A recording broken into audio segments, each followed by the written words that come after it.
Murders are nothing new in society, but some are so shocking as to be unbelievable. Certain people in society are held to a high bar, well respected, even venerated, due to their position and prestige. But a brutal murder in the military housing area of Fort Bragg, North Carolina in 1970 stunned the nation, as well as the military community in Fayetteville, North Carolina.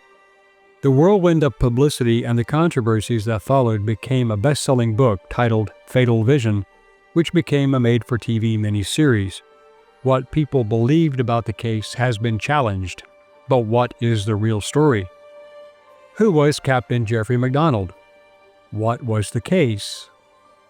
What was the controversy? What was the end result? Hello, I'm Colin Heaton, former history professor, Army and Marine Corps veteran, and welcome to this episode of Forgotten History.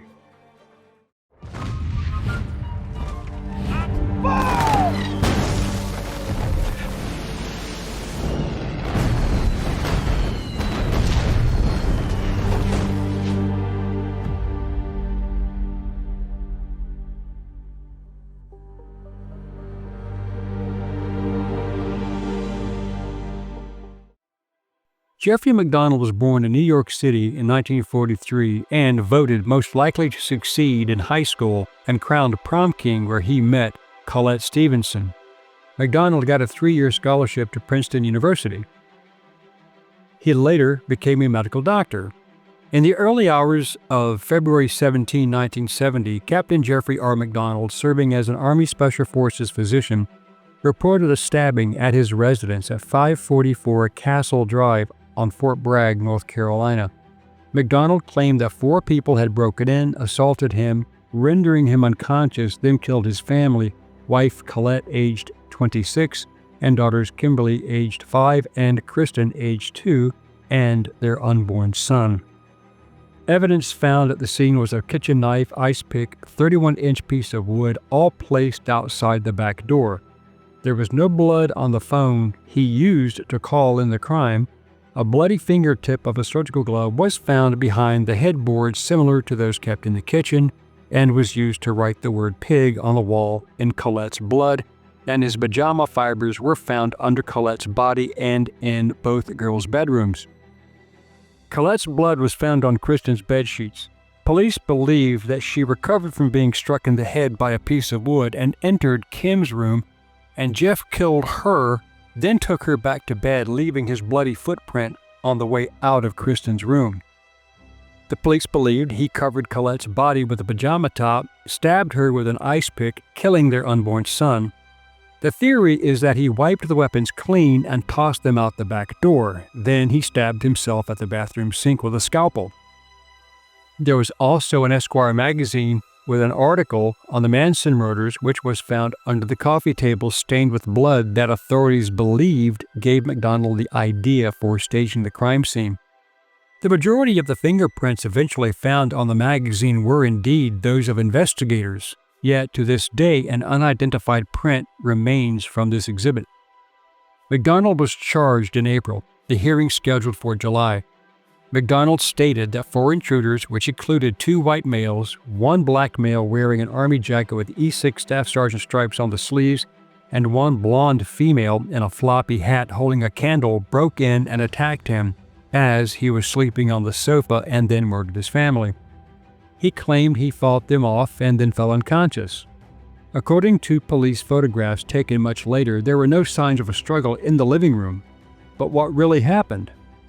Given the statement by MacDonald, the Army was unmoved. However, a responding MP on the scene testified that he saw a blonde woman in a wide-brimmed hat half a mile from the crime scene after the murders, carrying a candle. Another MP stated that he saw that same woman even earlier that evening before the murders, wearing the same clothes. She was Helena Stokely, a local police informant who was known to hang out with 2 white men and 1 black man matching MacDonald's descriptions. But there were problems with the case from the start. The crime scene was not preserved. Over 30 people walked through the home, trampling the crime scene. Some MPs smoked on the scene as others walked through the scene. VIP tours were even given for high-ranking brass prior to the crime scene forensic investigations being performed. One MP even began rearranging the furniture, thus removing evidence of the purported struggle. The bodies, bedding, and other items had been moved before the medical authorities arrived and forensics could collect evidence. The evidence chain was totally compromised. Given all the variables, the Army dropped the charges and MacDonald was released from active duty. He relocated to Huntington Beach, California, and took a job as a surgeon at St. Mary Medical Center in Los Angeles. But in 1975, the charges were again brought against MacDonald, but due to the original problems with the evidence, they were dropped the following year.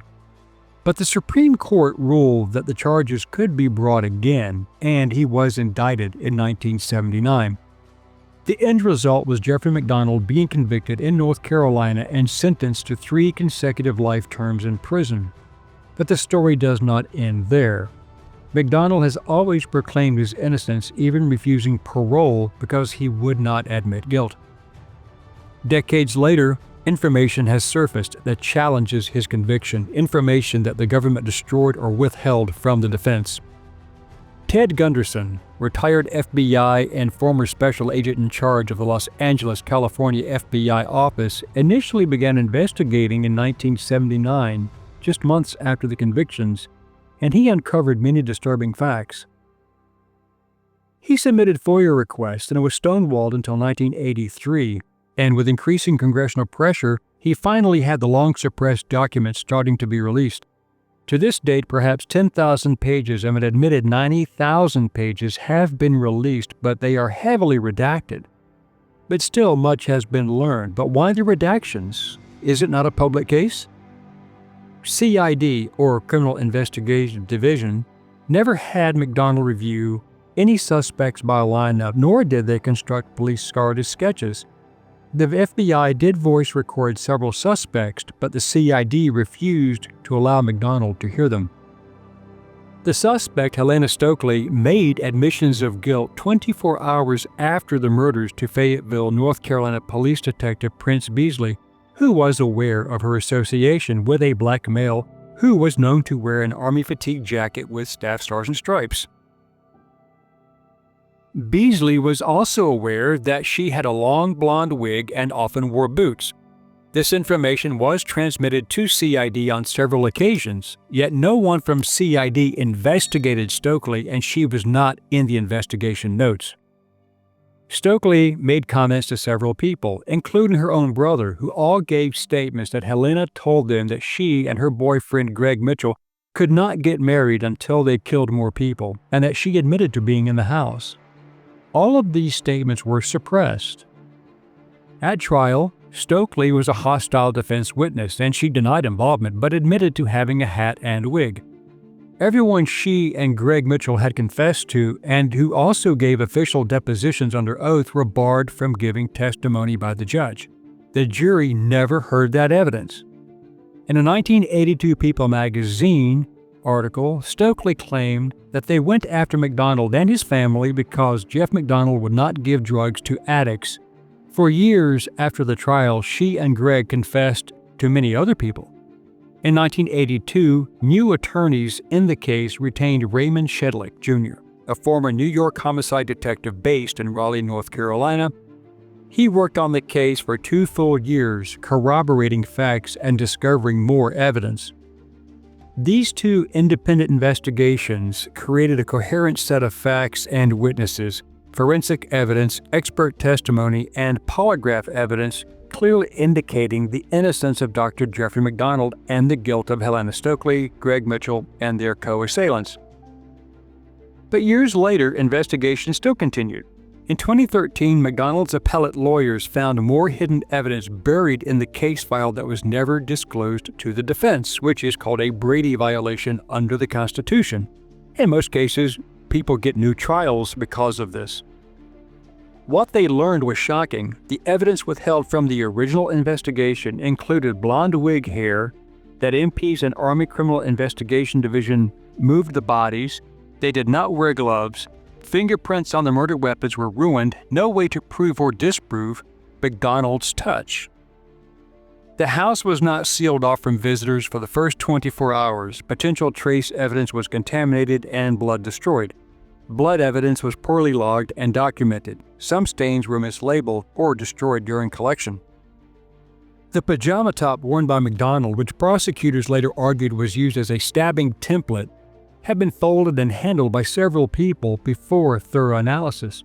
Fingerprinting was sloppy. Prints on the murder weapons were smudged or destroyed by improper handling. Several latent prints were never identified and then degraded. Fibers from MacDonald's torn pajama top were later found in locations that contradicted his account, but investigators mishandled that and other evidence carrying it around the house, possibly transferring blood and fibers throughout the home. As far as the bloody footprint evidence, a child's bare footprint in blood believed to be Kristen's was not photographed before being destroyed. This could have tied movements to the killers. MacDonald's own injuries were not photographed, just hospital notes. The Esquire magazine with the Manson article wasn't tested for prints in a timely manner. Unidentified hairs were found in critical spots under Colette's body, under Kristen's fingernails, and on the bedspread in Kristen's room. These were not disclosed during the Army or later DOJ case, and later DNA testing confirmed they do not match any MacDonald family members. The defense claimed evidence was compromised and could have been planted or misattributed. 3 different hairs from the scene were confirmed as not belonging to MacDonald nor his family. Affidavits from Helena Stokely's mother and caretaker stated Helena repeatedly confessed before her death in 1983 that she was present at the MacDonald house on the night of the murders, but all of this was ignored. The loss of a piece of skin from under Colette's fingernail that was hidden for 13 years proved interesting. The intentional discarding of 7 fingerprints of unknown persons at the crime scene, and the reason being given, they kept getting mixed up with the known prints. The loss of a bloody half-filled syringe from the crime scene, important because it corroborated one of the assailant's confessions, was in the investigation notes. 7 people provided sworn statements that Stokely and Mitchell were at the scene, but the judge in the case would not allow their testimony. During the trial, all 24 consecutive defense motions for admission of evidence or discovery were denied. Simultaneously, the government received positive decisions on 7 of their 8 motions, all circumstantial or compromised evidence. It is important to remember the jury never heard about the bloody boots from the female intruder, meaning Stokely, or the statements from witnesses who saw the 4 people in the area before the crime, and Stokely was seen afterward. Blood evidence from MacDonald's struggle with the assailants was withheld and not recorded on crime scene charts at the trial. Also withheld were witnesses at the crime scene who stated they saw a knife with a bloody blade in the master bedroom. CID, however, stated the blade was clean and says Dr. MacDonald was lying about removing a knife from Colette's chest. This meant someone other than MacDonald wiped the blade clean. In fact, CID reports now released indicate blood smears on a towel consistent with a wiped blade. This was witness tampering and collusion between the prosecution and the judge. Deputy U.S. Marshal Jimmy Britt reportedly overheard Stokely admit to prosecutor Jim Blackburn that she was involved, and he heard Blackburn threaten to prosecute her for murder if she testified to being at the crime scene. She was officially deemed an unreliable witness. Yet, despite the government's position, she was a drug informant for several law enforcement agencies and was considered very reliable and assisted local police with over 100 arrests, all hidden until the 1983 release of the FOIA documents. Stokely was also used by Nashville police for internal affairs investigations. One fact left out of the Army report but surfaced before the 1979 indictment was a witness in the case was given bloody clothing and boots from Helena Stokely shortly after the crimes and told to hide them from the police. These were then turned over to the Army CID and later returned to the witness. The prosecution claimed they were negative for blood but refused to produce any lab tests or reports to corroborate this statement. Basically, they buried the evidence. Evidence also uncovered by Shedlick conclusively proves a witness in the house at the crime scene saw the sheet on Colette prior to crime scene photographs. Other witnesses saw Colette not under the sheet before and after those events. This evidence destroys any validity in the fabric impressions, since a crime scene person was the individual who placed the sheet over Colette, not Dr. MacDonald. This brings us to Dr. James Brussel and a final crushing blow to the defense. Judge Dupree declared that if the defense hoped to have its psychiatrist testify at trial, Dr. MacDonald would have to submit to an additional psychiatric evaluation by the government psychiatrist. This seemed unusual at the time, since MacDonald had already been evaluated by 2 sets of defense psychiatrists and also by a 3-man team at Walter Reed Army Hospital for the prosecution, and all exams were essentially very positive and similar. The new exam was a sham. The examiner, Dr. Brussel from New York, was aided by New Jersey psychologist Hirsch Lazar Silverman. Brussel was brought into the case by William Ivory, CID and chief investigator in the case, who was responsible for the loss of all of the initial exculpatory evidence. The psychiatric exam, such as it was, only lasted 35 minutes and consisted of no psychiatric questions. Instead, Dr. Brussel read prosecution questions typed by prosecutor Brian Murtaugh. Astonishingly, Dr. Brussel told Judge Dupree on camera that his findings were in total contrast to those of all other examiners, and Judge Dupree promptly disallowed all pro-MacDonald psychiatric evidence at trial, claiming he didn't want a battle of the experts. Brussel reached his conclusion with his only source of information being CID agent William Ivory. Dr. Brussel himself was almost 80 years old, senile, recently had a stroke, drooling from his mouth, and thought he was in Maryland, not North Carolina, and he asked for his hat as he was leaving the courtroom, only to be told by the defense counsel that it was already on his head. The judge, Franklin Dupree, never disclosed the fact that the first prosecutor in the case prior to Blackburn, James Proctor, had been his son-in-law, not divorced from the judge's daughter, but the father of the judge's grandchild. Dupree later sat on the appellate court that kept denying MacDonald new trials. Evidence surfaced that a major investigator for the Army CID handling the case and a local Fayetteville, North Carolina police lieutenant were involved in drug trafficking and distribution of narcotics coming in from Vietnam. This ties in tightly with Stokely's statement that her cult was active in a drug operation bringing drugs in plastic bags in the body cavities of dead GIs from Southeast Asia to the U.S. in military planes. Stokely said the ringleaders, some in the military, feared that if the cult was implicated in the murders, it might expose the drug operation, so they framed Dr. MacDonald. She claimed the police lieutenant had used her for over a period of time for sex, holding the threat of jail over her head for some drug-related offense. Stokely was examined by a forensic psychologist at UCLA, Dr. X. Julian Bieber, who found her totally capable of recall, memory, and accurate testimony. Getting back to the MP who saw a woman in a floppy hat carrying a light, possibly a candle, near the MacDonald home at 3:50 a.m., was told to keep quiet after giving his statement. MacDonald said the female was carrying lights, possibly a candle. CID had the information but held up the report on wax from the crime scene. Wet leaves and grass from inside the crime scene were never collected. Mr. Brisentine, the original polygraphist, was ordered by the prosecutor not to discuss his results with the defense, which was illegal, but he did so over their objections. His testimony was not allowed by Judge Dupree because in his polygraph examination he found nothing duplicitous from MacDonald. Ted Gunderson had Stokely polygraphed herself again in 1982, confirming her complicity in the crimes.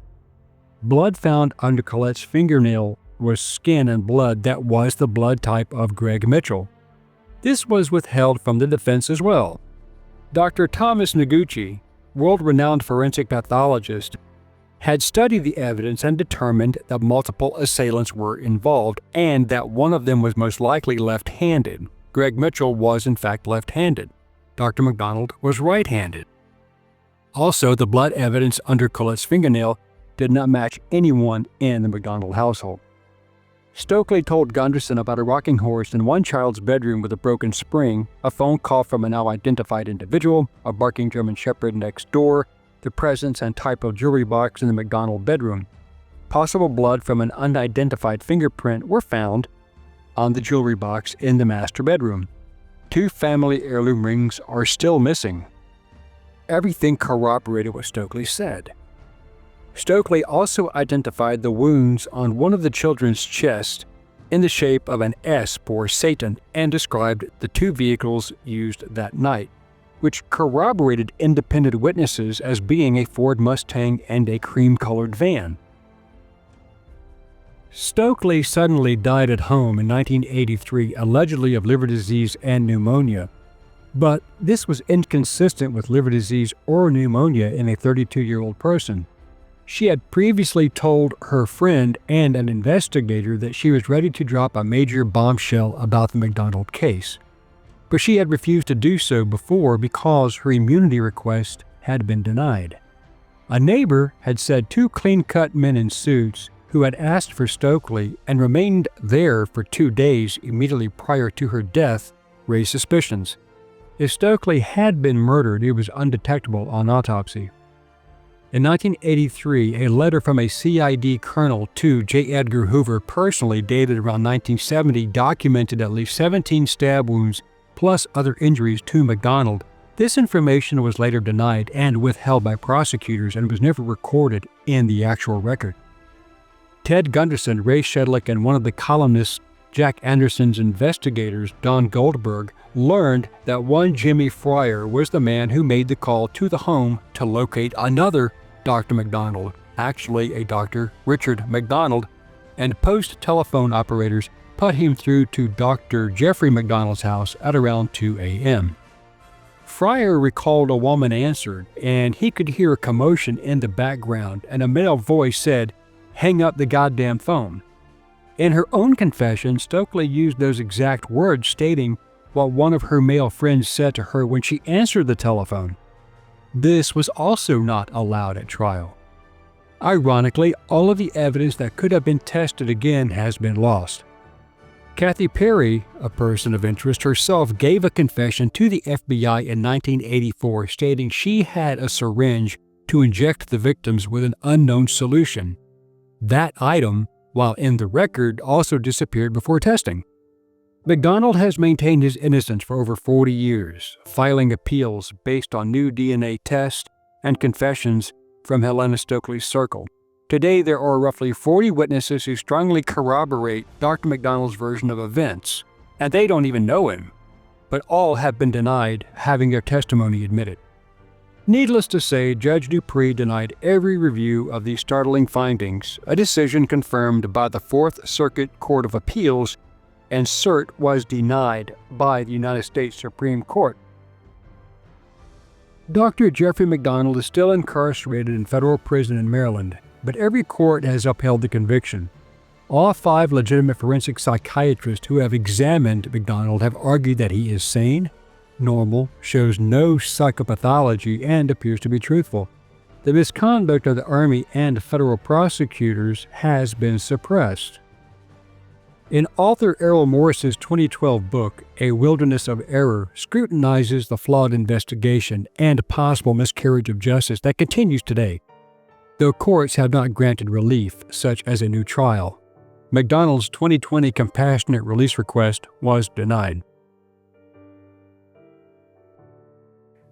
Thank you for watching this episode of Forgotten History. If you liked what you saw, please click like, share, and subscribe. And if you would like to assist with the ever-increasing cost of production, please consider becoming a channel member and joining our Patreon page.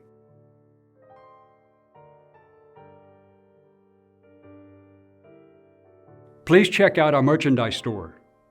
And thanks for watching.